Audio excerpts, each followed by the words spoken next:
Salut à tous, c'est Anis Escalona, votre reporter préféré, is back in the YouTube game. On se trouve dans l'unique cabaret de Vendée. Pour rappel, le cabaret est né à la fin du 19e siècle à Paris, symbole de rébellion, de liberté pour bon nombre de marginaux, d'artistes, de femmes. Mais aujourd'hui, en 2024, est-ce que c'est toujours le cas? Ou est-ce que c'est complètement ringard, démodé, has-been? Pour répondre à cette question, on va aller à la rencontre de la chef d'un cabaret, des danseurs, on va aller dans les coulisses. Plumes et paillettes sont au rendez-vous.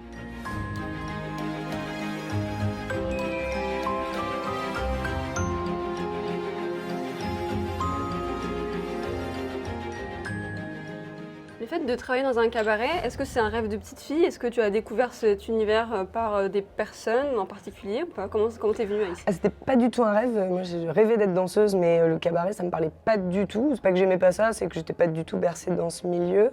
Je sortais d'un conservatoire, donc plutôt assez classique, et puis danse contemporaine aussi. Et un peu par hasard, je suis allée passer une audition pour le Paradis Latin, et puis j'ai été engagée, donc j'ai commencé le cabaret comme ça. Et c'est vrai que j'ai découvert une autre manière de danser, un autre rapport aussi avec le public qui est très important, qui est beaucoup plus proche. On est beaucoup plus proche du public que dans certaines autres danses. Est-ce que tu es au courant parfois des critiques qui peuvent être à l'encontre du cabaret? Est-ce que tu t'intéresses au contraire par rapport peut-être au féminisme où il y a beaucoup de femmes qui disent que c'est pas forcément bien? Toi, tu as quelle opinion par rapport à ça, par rapport à peut-être le côté moderne du cabaret? Est-ce que ça l'est encore aujourd'hui? Souvent, c'est vrai que je pense que les gens ont une fausse idée du cabaret, voient plutôt juste le côté fille un petit peu dénudée, et voilà. Après, nous, on n'a pas de problème avec ça, en fait. C'est vrai que tout ce côté, non, on peut pas trop tout montrer. Nous, on l'a décidé, on est à l'aise avec ça, et encore une fois, c'est un spectacle, quoi. Ça reste un spectacle, donc ça nous gêne pas du tout.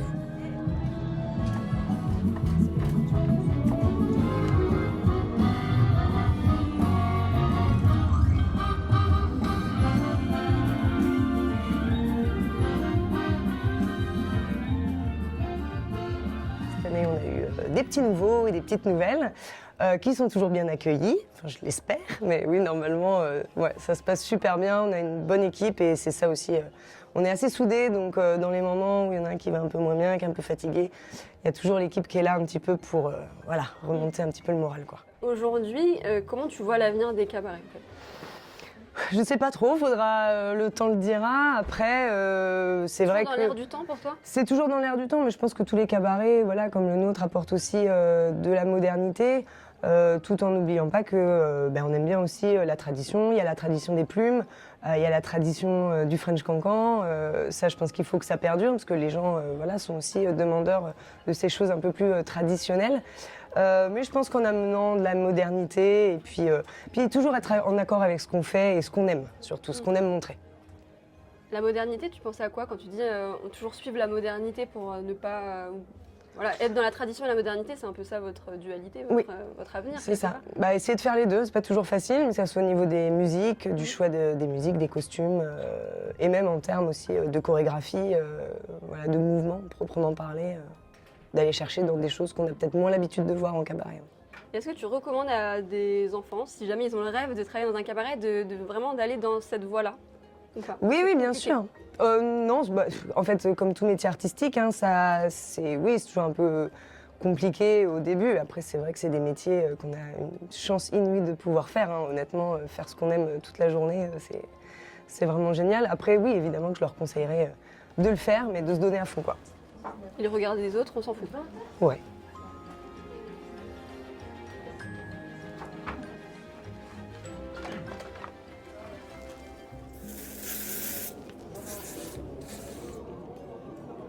Est-ce que tu peux nous dire un peu comment ça se fait que tu as atterri dans un cabaret? Est-ce que tu es de Vendée à la base et est-ce que ce milieu-là, artistique, t'intéresse particulièrement? Alors au départ, lorsque j'étais jeune, je savais que je voulais faire de la danse. Je ne savais pas trop comment ni pourquoi.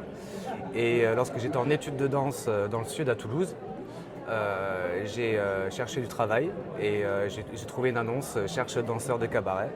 Et j'ai passé l'audition, j'ai été pris et c'est comme ça que je suis rentré dans ce milieu-là. Et depuis, je n'ai jamais arrêté.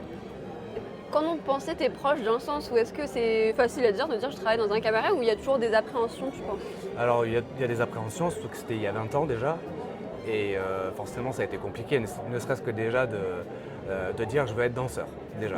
Alors en plus derrière, de dire je veux faire du cabaret, où j'ai été pris dans un cabaret, ça a été assez compliqué. Et puis au final, au premier spectacle qu'ils ont pu voir, ils ont tout à fait compris ce qu'était le vrai cabaret et ils ont changé d'avis tout de suite. C'est-à-dire qu'il y a une différence, tu fais une distinction entre le faux et le vrai cabaret. C'est-à-dire que souvent les gens ont une mauvaise image du cabaret, souvent un endroit avec des choses qui se passent pas très nettes, alors que en fait le cabaret ça a un nom un peu global et pour ceux qui ne sont pas du milieu, ils mélangent un petit peu tout. Alors qu'en fait le music hall, le cabaret, c'est des endroits très sérieux où l'on s'amuse effectivement, mais où il y a un vrai travail de danse, de chant, de magie, peu importe. En tout cas, c'est pas un endroit de frivolité, quoi. Être un danseur homme dans un cabaret, est-ce que tu as reçu des critiques ou pas? Enfin, comment tu le ressens toi d'être danseur homme? Parce que souvent quand on pense cabaret, on pense nudité et peut-être femme. C'est ça. Et ça change de voir des hommes. C'est nouveau ça ou pas? Non, pas du tout. Non, ça a toujours été. Après, il est clair que je ne vais pas mentir, j'ai déjà eu des réflexions. Mais moi, j'assume totalement mon métier. Je suis un vrai passionné et je suis très fier de ce que je fais. Et ça fait 20 ans que ça dure déjà. Et je compte encore perdurer le plus longtemps possible. Donc, j'ai aucun mal avec ça. Et ça me passe d'ailleurs au-dessus aujourd'hui. Au début de ma carrière, ça aurait pu être blessant. Aujourd'hui, ça me passe au-dessus et je suis très fier de ce que je fais. Comment tu vois l'avenir du cabaret dans le sens où, à l'époque, c'était quand même un lieu un peu lié à la rébellion des marginaux, dans une société très conservatrice, etc. Aujourd'hui, on a un peu changé notre société. Est-ce que du coup, le cabaret a un intérêt d'être présent? Ah oui. Toujours? Pourquoi? Surtout en ce moment. La vie est compliquée aujourd'hui, entre les guerres, entre le climat, entre le manque d'argent, même des gens qui travaillent se retrouvent en galère au 15 du mois. Et en fait, ils ont besoin de rêver. Et pour moi, on est indispensable. C'est comme le cinéma, comme n'importe quelle culture. On est vraiment important aujourd'hui parce que les gens ont besoin de s'évader, ont besoin de penser à autre chose que leurs factures, que leurs problèmes, que leurs soucis. Et je pense qu'on est vraiment indispensable. Et même si l'avenir peut faire peur parfois, parce que justement, comme la vie devient de plus en plus chère, de plus en plus compliquée, on se dit que forcément, c'est nous qui pourrions en pâtir en premier. Mais quoi qu'il arrive, je garde espoir et je me dis que les gens ont quand même besoin de souffler, de rêver, de penser à autre chose et que c'est ça qui va sauver le cabaret. La France, c'est le pays du cabaret. Donc effectivement, à Rennes, il y a un autre cabaret, à La Rochelle, il y a un autre cabaret, mais c'est de la bonne compétition parce qu'on a tous une identité, on fait pas la même chose, on a beau faire le même métier, on a des styles différents, avec une ambiance différente, une entité différente, et du coup, pour moi, au contraire, ça permet justement, quand on va voir les autres spectacles, de se dire c'est chouette ce qu'ils font, à nous de faire encore mieux. Ça va. Est-ce que tu as des projets pour aller dans des cabarets parisiens? Parce qu'on sait que c'est né là-bas à Paris, donc est-ce que tu as ce projet-là? Ou le fait d'être en Provence, ça te fait kiffer aussi? Alors, je l'ai eu ce projet-là, mais malheureusement, je suis trop petit. Je pourrais être le meilleur danseur du monde que je ne serais jamais accepté de par ma taille. Je fais 1m76, pourtant, je ne suis pas si petit que ça, mais il faut faire 1m85 pour travailler au Moulin Rouge, par exemple. Bonjour Marion. Bonjour Anaïs. Donc là, tu expérimentes avec moi le dîner-spectacle dans un cabaret. Qu'est-ce que tu en penses? Très sympa, tout le monde est très très sympa avec nous. Et il y a de l'ambiance.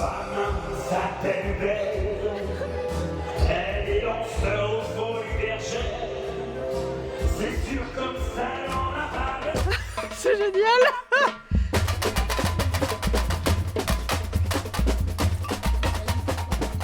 Samba.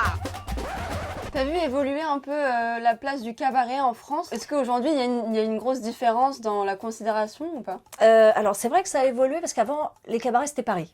Bah, c'est pour ça, ouais. Clairement, jusque dans les années 2000, on va dire, c'était presque exclusivement parisien. Il y avait un ou deux cabarets en région, un en Alsace, un énorme cabaret en Alsace, et puis un autre sur Bordeaux. On a monté le nôtre réellement en 2011. Il faut dire que ça nous a pris 2 ans pour convaincre les banquiers d'investir pour pouvoir créer le cabaret. Mais c'est vrai que depuis les années 2000, on a un peu des cabarets qui poussent comme des champignons à droite et à gauche sur le territoire. Donc c'est plutôt positif finalement. C'est plutôt positif pour les gens parce qu'ils n'ont pas à prendre le train, faire 3 heures de train pour monter dans la capitale pour aller voir des plumes. Même si les cabarets aujourd'hui qui sont sur Paris ont des super spectacles. Si on parle voilà, du Moulin Rouge, du Crazy Horse, bon, ça reste des spectacles qui sont très très beaux. Après, tu sais, tu as différents types de cabarets. Il y a les cabarets sexy, un peu comme le Crazy Horse, où on est un peu dénudé. Tu as les cabarets transformistes, où c'est principalement des garçons qui se déguisent en filles. Et puis nous, on a fait le choix du cabaret plus traditionnel, mais qui... Des variétés, non? Tu m'avais pas dit ça? Ouais, c'est ça, c'est varié. En fait, variété, ça veut dire que ça danse, ça chante, il y a de la magie, il y a de l'humour, on fait participer le public. Et là, pour le coup, il y en a vraiment pour tout le monde. C'est pas un truc réservé aux anciens.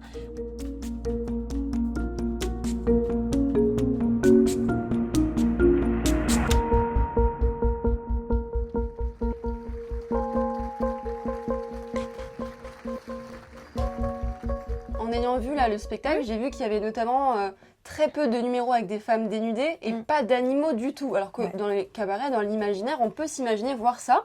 Ouais. Donc ça, c'est voulu. T'as voulu un peu atténuer. Alors, Par le rapport à côté notre dénudé, société. oui. Le côté dénudé, c'est une volonté aujourd'hui que nous, on a eue. Parce qu'on a fait du topless, c'est-à-dire seins nus, pendant des années. Depuis qu'on avait ouvert en 2011, on avait du topless dans les spectacles. Mais là, on a radicalement vraiment changé. On a pris un virage à 180 degrés. Les jeunes filles, en tout cas, redeviennent un peu plus prudes que les filles des années 70. Voilà, on change de génération et aujourd'hui, on est un peu plus sur... on se rhabille, mais c'est pas un mal, c'est juste un changement et il faut en tenir compte. Donc, c'est aussi à nous d'être attentifs à ce public là qui n'a pas forcément envie. Oui, bien sûr. Oui, mais ma fille est comme ça. Ma fille, elle a 17 ans. Donc, Et elle a eu cette réaction, comme dans la série d'ailleurs France Télé que j'ai regardé, où justement l'enfant du chef du cabaret regarde son père en mode mais qu'est-ce que tu fais à travailler encore dans un cabaret? Et elle a honte. Elle a honte en fait. Alors nous, elle n'a pas honte du tout parce qu'il faut dire qu'elle est née là-dedans. Mais et puis elle connaît, voilà, elle connaît ça par cœur. Mais elle est de cette génération qui aime bien se cacher, pudique. Ouais, Voilà, c'est ça. pudique en fait.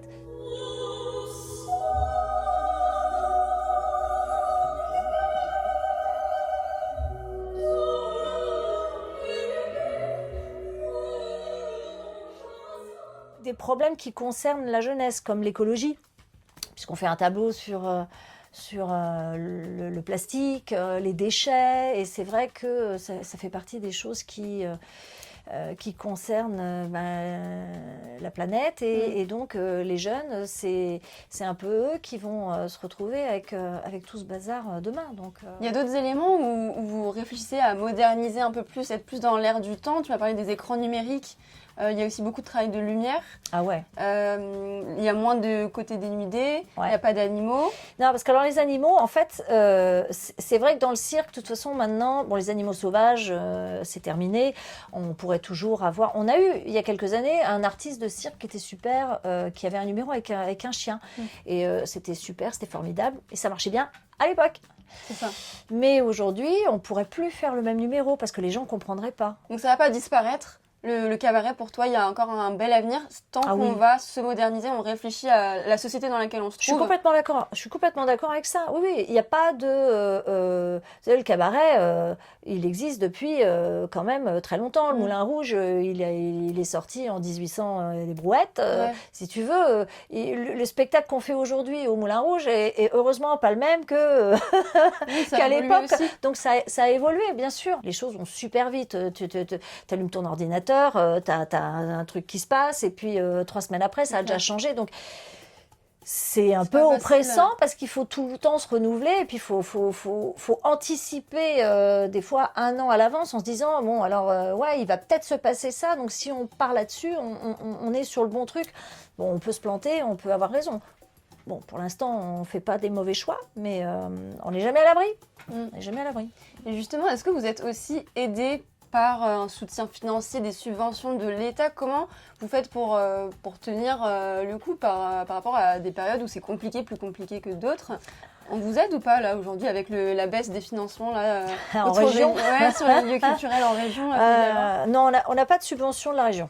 Nous, on pourrait en demander, mais on ne les demande pas, parce qu'on assure comme ça. Quand il y a eu la Covid, on a effectivement eu la chance d'être soutenu. Notre ministère de la Culture a été super et a vraiment soutenu les cabarets dans l'ensemble. Aujourd'hui, on a, comment dirais-je, on est aidé, on peut être aidé quand on crée un nouveau spectacle. Tu sais, quand on peut s'en passer, c'est bien de s'en passer. Quand on peut être autonome et créer ses spectacles, trouver son public, et puis faire tourner son entreprise, parce que ça reste une entreprise, écoute, ouais, autant laisser les subventions peut-être à ceux qui sont vraiment, vraiment dans le besoin, plus que nous aujourd'hui, quoi.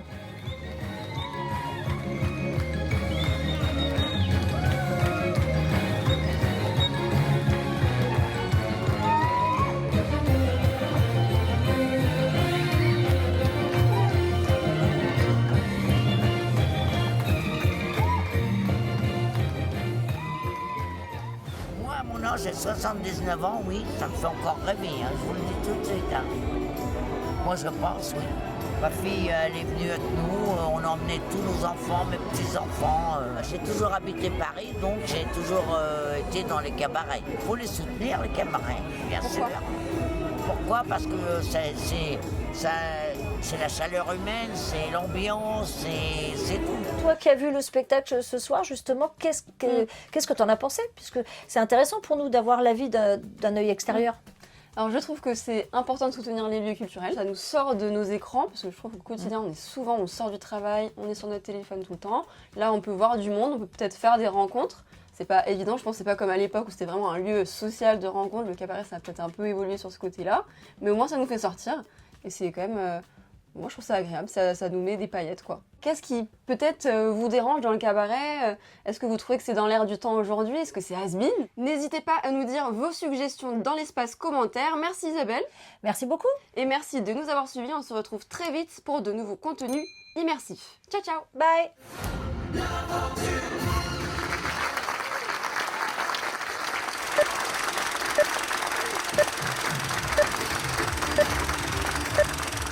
Ok, alors je m'appelle Hortense Dijon, il faut que je dise mon âge, peut-être pas. Tu peux, non, on va éviter. Ah ouais, 18. Les femmes, et le souci c'est que, je sais plus ce que je dis. Donc n'hésitez pas, faites-nous part de vos suggestions. Oh merde.